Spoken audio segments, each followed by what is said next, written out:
السلام علیکم ناظرین، میرا نام محسن نذیر اور آپ دیکھ رہے ہیں ہمارا یوٹیوب چینل۔ پچھلے 12 گھنٹے میں جو عام ڈیولپمنٹس ہوئی ہیں اس حوالے سے تفصیل سے بات کرتے ہیں، اور آنے والے چند گھنٹوں کے اندر جو عام ڈیولپمنٹس ہونے جا رہی ہیں اس حوالے سے بھی جو ہے وہ تفصیل سے بات کرتے ہیں۔ عمران ریاض خان کے حوالے سے کچھ ڈیولپمنٹس ہوئی ہیں، کچھ خبریں سامنے آئی ہیں۔ انہوں نے ایک ٹویٹ کیا ہے، وہ بیسیکلی جواب دیا جو سلمان احمد صاحب اور مختلف قسم کے جو ہے وہ شک و شبہات کیے جا رہے تھے جب سے وہ گئے ہیں۔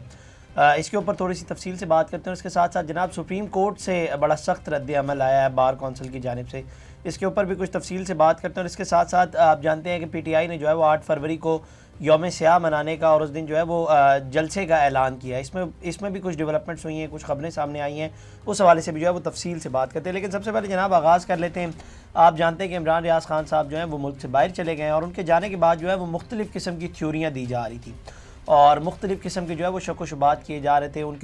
کے اوپر طنز بھی کیے جا رہے تھے اور بہت سی باتیں کی جا رہی تھی۔ لیکن میں نے پہلے بھی ولاگ کے اندر بتایا کہ ظاہری بات ہے اگر وہ آزادی اظہار رائے کی خاطر ان کو اس چیز کا ڈر ہے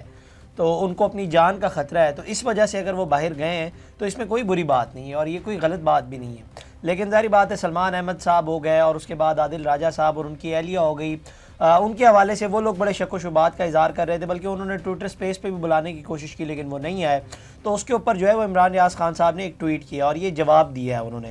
انہوں نے لکھا ہے کہ جناب ایک دوست کے کہنے پر سلمان احمد سے رابطہ ہوا تھا، غلطی ہوئی کہ انہیں ویزے کے اصول کے عمل میں شامل کر لیا۔ امریکی ویزے کے حوالے سے انہوں نے کئی دیگر دوستوں اور آرگنائزیشن کی طرح کوشش بھی کی، مگر کامیابی کی امید ملتے ہی انہوں نے کریڈٹ لینے کے چکر میں سوشل میڈیا پر روڑا ڈال کر میری تصحیح کی اور مجھے اور میری فیملی کو خطرے میں ڈالا۔ میں نے سلمان احمد کو فون کر کے احتجاج کیا اور انہیں صاف کہہ دیا اور مجھے نہ تو اب ان کی مدد چاہیے اور نہ ہی ویزا۔ اس کے بعد میں نے وہ درخواست بھی واپس لے لی، جس پر سلمان احمد صاحب نے ایک تیسرے گواہ کی موجودگی میں اپنی غلطی تسلیم کر کے معافی بھی مانگ لی۔ اب سلمان احمد صاحب میری اور اپنی واٹس ایپ گفتگو اور ای میل کو لے کر بلیک میل کر رہے ہیں کہ میں انہیں فیس سیونگ دوں، کیونکہ عمران خان کی بیوی پر تنقید انہیں مہنگی پڑی ہے۔ میں نے انہیں صاف کہا ہے کہ وہ معاملہ آپ کا پارٹی کا اندرونی معاملہ ہے، میرا اس سے کیا لینا دینا۔ اب ایک بات صاف کر دوں سلمان احمد صاحب، آپ مجھے 4 تاریخ تک کی مہلت بالکل نہ دیں، ابھی پیغامات پبلک کریں۔ میں اللہ رب العزت کی مدد سے پوری ریاستی طاقت سے بلیک میل نہیں ہوا،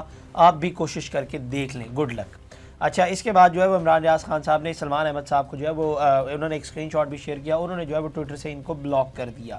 اب یہ پہلے بھی باتیں ہو رہی تھی اور اس کے اوپر جو ہے وہ عمران ریاض خان صاحب نے اب اپنا جواب بھی دے دیا ہے۔ اس کے علاوہ جناب مریم ریاض بٹو انہوں نے ایک ٹویٹ کیا ہے اور انہوں نے لکھا ہے کہ جناب P T I workers must remember and mark my words, Imran Khan was badly back stepped on 5 October 2024، that damage is hard to reverse, Allah ہی اپنا کرم کرے ورنہ میر جعفر نے کسر کوئی نہیں چھوڑی۔ اب یہ کس نے 5 اکتوبر 2024 کو خان صاحب کو بیک اسٹیپ کیا ہے، نام نہیں لیا انہوں نے کہ کس نے یہ سب کچھ کیا ہے۔ اس کے علاوہ جناب تھوڑی سی انفارمیشن آپ سے جو ہے وہ شیئر کر دیتا ہوں۔ ایک میں نے آپ کو یاد ہو کہ آج سے چند دن پہلے ایک بات کی تھی کہ جناب اسمبلی کے جو 7 والی بلڈنگ ہے نا، وہاں سے ایک بڑا دھماکہ ہونے لگا اور ایک بڑی خبر جو ہے وہ وہاں سے سامنے آئے گی۔ تو اس کے اندر جو ہے وہ اب ظاہری بات ہے ابھی وہ خبر مکمل نہیں ہوئی اور آنے والے دنوں میں شاید وہ مکمل ہو جائے، لیکن تھوڑی سی جو ڈیٹیل ہے وہ میں آپ کے ساتھ شیئر کر دیتا ہوں۔ ہم نے تھوڑی سی خبر نکالی اور پتہ کرنے کی کوشش کی جہاں پر یہ تحقیقات وغیرہ کمروں کے اندر بیٹھ کر کی جاتی ہیں اور جہاں پر کمپیوٹر کھول کر جو ہے وہ ڈیٹا وغیرہ چیک کیا جاتا ہے اور سارے انکم ٹیکس کی رپورٹ چیک کی جا رہی ہوتی ہیں، رجسٹریاں نکال کر کاغذ نکال کر جو چیزوں کو چیک کیا جا رہا ہوتا ہے اور نقشوں کو چیک کیا جا رہا ہوتا ہے کہ کس کی کتنے ایکڑ ہے، کس کی کتنے مرلے ہے، اور وہاں پر سارے جو ہے وہ ٹیکس ریٹرنز بھی چیک کیے جا رہے ہوتے ہیں۔ اسی تحقیقات کے دوران جو ہے وہ ایک خبر سامنے آئی ہے اور جناب وہ یہ ہے کہ پتہ یہ چلا ہے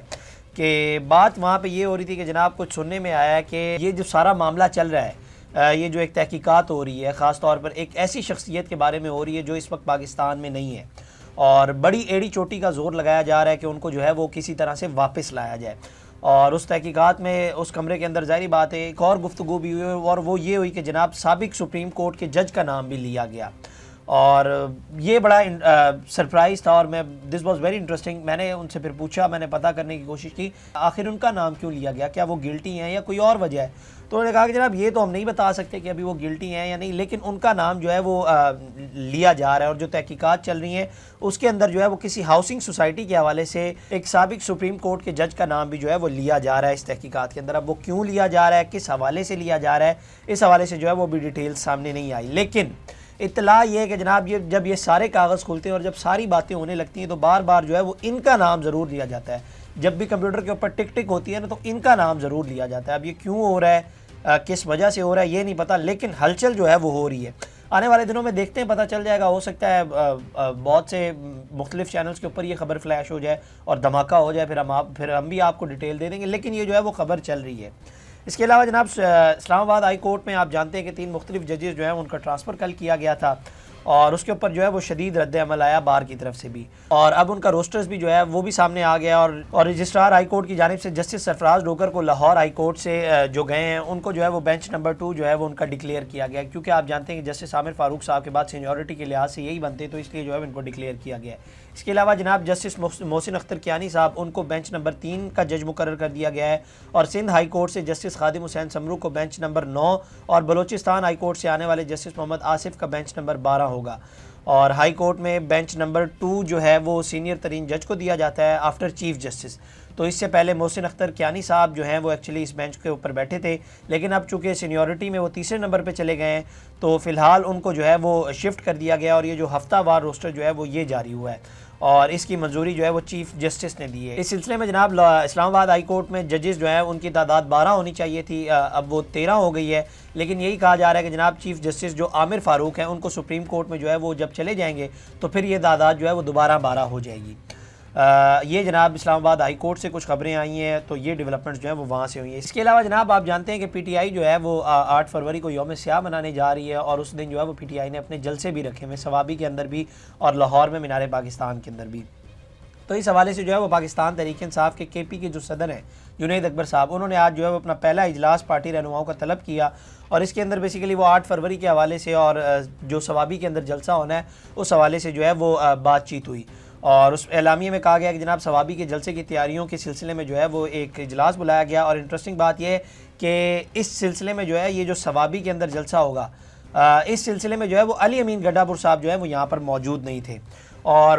یہی کہا گیا اور ڈاؤن پلے کرنے کی کوشش کی گئی۔ آپ جانتے ہیں کہ جنید اکبر صاحب جو ہے وہ علی امین گڈھا پور کے مخالف گروپ سے ہیں، اور لیکن پھر بھی آج جو ہے وہ اس کو ڈاؤن پلے کرنے کی کوشش کی گئی کہ جناب وہ بہت بیزی تھے، اور ان کے ساتھ جو ہے وہ ایک ملاقات رکھی ہے، اس کے اندر جو ہے وہ گفتگو ہوگی، لیکن لگ اس طرح رہا ہے کہ اب جو پی ٹی آئی کی پولیٹیکل ایکٹیویٹی ہیں اس کو جو ہے وہ جنید اکبر صاحب سنبھالیں گے، لگ یہ رہا ہے۔ پہلے آپ جانتے ہیں کہ سارا کچھ جو ہے وہ علی امین گڈھا پور صاحب سنبھالتے تھے، لیکن اب اس طرح سے لگ رہا ہے چیزوں کو دیکھ کے، اگر دیکھا جائے اوور آل سینیریو کو، تو لگ یہ رہا ہے کہ جنید اکبر صاحب جو ہیں وہ اب پارٹی کی پولیٹیکل ایکٹیویٹیز کو سنبھالیں گے، اور اس کے اوپر آپ جانتے ہیں کہ اب 8 فروری کو جو پی ٹی آئی نے کال دی ہوئی ہے اس کے اندر آپ جانتے ہیں کہ محسن نقوی صاحب پہلے ہی کہہ چکے ہیں کہ جناب یہ جو ہے وہ اپنی 8 فروری کال کو واپس لے لیں، اور اس کو جو ہے وہ کسی اور دن پہ شفٹ کر دیں، اور اس کی ریزن بھی آپ جانتے ہیں، میں بھی ڈسکس کر چکا ہوں کہ اس دن جو ہے وہ پاکستان اور نیوزی لینڈ کے درمیان جو ہے وہ ٹرائی سیریز کا میچ ہے، اور وہ ڈے نائٹ میچ ہے لاہور کے اندر، تو کیا ایسی صورت میں جو ہے وہ پی ٹی آئی جلسہ کر پائے گی یا ان کو اجازت ملے گی یا نہیں، اب دیکھتے ہیں اس کے اندر کیا ڈیولپمنٹس ہوتی ہیں۔ البتہ وزیر داخلہ محسن نقوی صاحب انہوں نے اس کے اوپر بیان دے دیا ہے، اور آپ وہ جانتے ہیں وہ بیان کیا ہے۔ اس کے علاوہ جناب شیخ وقاص اکرم جو سیکرٹری اطلاعات ہیں پی ٹی آئی کے، انہوں نے کہا کہ جناب 8 فروری کو کچھ نیا نہیں ہوگا بلکہ پرامن مگر گرینڈ احتجاج ہوگا۔ انہوں نے کہا کہ الیکشنز کو 1 سال مکمل ہونے پر 8 فروری کو ثوابی میں جلسہ ہوگا، جس میں پورے صوبے سے ورکر شریک ہوں گے، اور باقی صوبوں کے لوگ اپنے اپنے شہروں میں نکل کر احتجاج کریں گے۔ احتجاج ہمارا بنیادی حق ہے۔ انہوں نے کہا کہ جنید اکبر صوبائی صدر ہیں، اور ان سے بصد احترام اتفاق نہیں کر سکتا کہ پی ٹی آئی میں نرم گوشہ رکھنے والے لوگ تھے اور اب سخت تیر موقف رکھنے والے لوگ سامنے آ گئے ہیں۔ ان کا کہنا تھا کہ پی ٹی آئی ورکرز کو جتنی مار پڑی ہے وہ سب کے سب سخت گیر ہو چکے ہیں۔ خیبر پختونخوا میں کوئی بھی ورکر نرم گوشہ نہیں رکھتا، سارے مجاہدین ہیں۔ انہوں نے اسلام آباد ہائی کورٹ کے ججز کی طرف سے چیف جسٹس اور صدر مملکت کو لکھے گئے خط پر اظہار خیال کرتے ہوئے کہا کہ ججز نے جو خط لکھا ہے وہ بالکل جائز ہے۔ اب شیخ وقاص اکرم ٹریڈیشنلی آپ جانتے ہیں کہ ان کو جو ہے وہ علی امین گڈھا پور کے گروپ سے کنسیڈر کیا جاتا ہے، اور آپ جانتے ہیں کہ جنید اکبر صاحب نے آج سے چند دن پہلے جو ہے وہ ایک بیان دیا تھا کہ یہ ہومیوپیتھک قسم کے جو ہے وہ اب احتجاج نہیں ہوں گے، تو یہ بیسیکلی اس کو ہی کاؤنٹر کیا گیا ہے۔ اس کے علاوہ جناب ریاض الحق صاحب سینئر جرنلسٹ ہیں، انہوں نے ایک ٹویٹ کیا ہے، ٹویٹ بڑا انٹرسٹنگ ہے۔ انہوں نے کہا کہ جناب what's cooking who is after Zardari, his Swiss bank account details are being shared to Maligan him, has he disobeyed so being punished۔ انہوں نے یہی کہا کہ سوال کیا کہ آصف علی زرداری کے حوالے سے جو ہے وہ اتنی ہلچل کیوں ہو رہی ہے۔ اچھا، اس کے اندر جو ہے وہ 2 مختلف قسم کی تھیوریز ہیں۔ ایک تھیوری تو یہ کہ صوبہ سندھ کے اندر جو ہے وہ ایک بڑا گرینڈ فارمنگ جو ہے وہ ایک پروجیکٹ سٹارٹ ہونے جا رہا ہے، اس سلسلے میں بہت سا پانی جو ہے وہ دریائے سندھ سے ڈائیورٹ کیا جائے گا، اور پیپلز پارٹی جو ہے وہ اس کو ریزسٹ کرنے کی کوشش کر رہی ہے، لیکن اسٹیبلشمنٹ جو ہے وہ چاہتی ہے کہ جناب یہ پروجیکٹ جو ہے وہ مکمل کیا جائے، لیکن پیپلز پارٹی کی طرف سے جو ہے وہ اس کو ریزسٹ کیا جا رہا ہے کہ یہ نہ ہو۔ اور ایک تھیوری یہ ہے کہ آپ جانتے ہیں کہ آصف علی زرداری کی اور ملک ریاض صاحب کے افیلیشن کے حوالے سے سبھی جانتے ہیں، اور آپ یہ بھی جانتے ہیں کہ بیریا ٹاؤن جہاں پر جو ہے وہ بلاول ہاؤس ہے وہ بھی آپ جانتے ہیں. تو یہ سمجھا جاتا تھا کہ یہ کسی سے ڈھکی چھپی بات بھی نہیں ہے. تو یہ ایکسپیکٹ کیا جا رہا تھا کہ جناب آصف علی زرداری کے کہنے کے اوپر جو ہے وہ ملک ریاض صاحب کوئی پوزیشن لیں گے, لیکن ملک ریاض نے کوئی پوزیشن نہیں لی. انہوں نے البتہ گواہی بھی نہیں دی عمران خان کے خلاف. ظاہری بات ہے وہ ایک بزنس مین ہے اور وہ اپنے آپ کو سیاسی معاملات سے جو ہے وہ ایک بزنس مین دور ہی رکھتا ہے, یہ میں آپ کو پہلے بھی بتا چکا ہوں. لیکن انہوں نے جو ہے اس کے اوپر کوئی پوزیشن نہیں لی. تو ہو سکتا ہے ایک تھیوری یہ بھی اس سے ریلیٹ کرتی ہے, لیکن دیکھتے ہیں اس کے اندر کیا ڈیولپمنٹس ہوتی ہیں. اس کے علاوہ جناب مونس الہی صاحب انہوں نے ایک ٹویٹ کیا, انہوں نے لکھا ہے کہ جناب it's surprising that EU special rep for human rights Olof اسکوب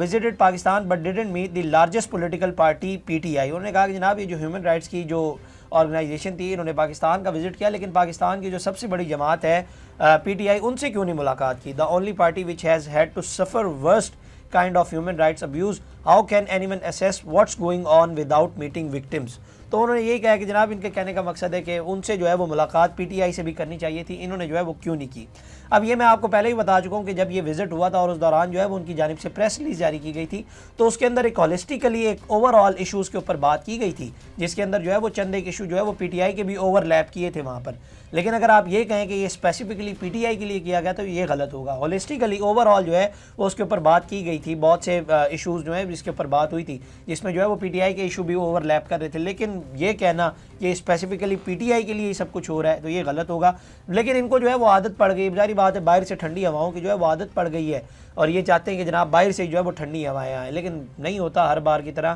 اور رچرڈ گرینیل بلکہ آپ دیکھ لیں وہ انہوں نے جو ہے وہ اپنا عہدہ سنبھال لیا, اور وینزویلا کے حوالے سے انہوں نے امریکی کچھ چند ایک امریکی اغوا ہوئے تھے ان کو جو ہے انہوں نے چھڑوایا ہے, تو وہ اپنا جو ہے وہ کام شام انہوں نے شروع کر دیا ہے. لیکن خان صاحب کے حوالے سے جو ہے وہ بالکل خاموش ہو گئے, اور اقتدار میں آنے سے پہلے تو وہ ٹویٹ بھی کرتے تھے, لیکن اب وہ ٹویٹ بھی ڈیلیٹ کر دیے گئے اور اب کوئی بات چیت بھی نہیں ہو رہی.